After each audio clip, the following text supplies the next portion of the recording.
এত concept concept নিয়ে কথাবার্তা, তোমাদের করণীয় হচ্ছে মূলত বইয়ে যে কনসেপ্ট গুলা দেয়া আছে সেগুলার সূত্রগুলা ভালো মতো। আর কনসেপ্ট বলতে আসলে অনেকেই অনেক কঠিন ভাবে কনসেপ্টকে নিয়ে আসে। কনসেপ্ট মানে হচ্ছে সূত্র পারা। একটা প্রশ্ন পড়লা, তুমি ধরতে পারছো এটা কোন সূত্র দিয়ে সলভ করা যাবে, সেটা হচ্ছে তোমার কনসেপ্ট। ঠিক আছে? যেমন ধরো কিছু প্রশ্ন থাকে যেগুলো জ্যামিতিক প্রশ্ন। ঠিক আছে? কিছু প্রশ্ন থাকে যেগুলো জ্যামিতিক প্রশ্ন। জ্যামিতিক প্রশ্ন তোমার জন্য মাস্ট হচ্ছে ইমাজিনেশনটা ঠিক রাখা। ইমাজিনেশন না থাকলে জ্যামিতিতে ভালো করা টাফ।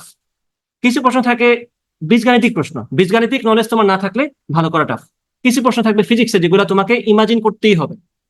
ইমাজিনেশন না থাকলে তুমি ওখানে আটকাবা। তো এই ব্যাপারগুলা তুমি কখন শিখবা? যখন তুমি নিজে থেকে প্রবলেম সলভ করতে বসবা, নট আরেকজন সলভ করে দিচ্ছে। তখন সে যেমনি বলবে তুমি তেমনি চলতেছো। ওইভাবে তুমি আসলে ফার্মের মুরগি হবে একটা, মানে বেটার ফার্মের মুরগি। আগে ছিল খারাপ ফার্মের মুরগি, এখন হবে বেটার ফার্মের মুরগি। ফার্মের মুরগিই থাকবে, পরীক্ষায় ভালো করতে পারবে না। বুঝছো কিনা? সেই জন্য অন্যের সলিউশন না দেখে বেটার হচ্ছে তুমি যদি একটা চ্যাপ্টার নিয়ে বসো, ধরো আমি ভেক্টর নিয়ে বসলাম, আমার টার্গেট থাকবে যদি আমার ইসাক স্যারের বই ভালো মতো সলভ না করা থাকে ইন্টারে থাকতে, আমার কাজ হচ্ছে ইসাক স্যারের সবগুলা ম্যাথ সময় ধরে নিজে থেকে সলভ করতে পারা। এটলিস্ট একটা চ্যাপ্টার পড়ার পরে 90% প্রবলেম তুমি নিজে সলভ করতে পারতেছো না, মানে তুমি আসলে কনসেপ্ট বোঝো নাই।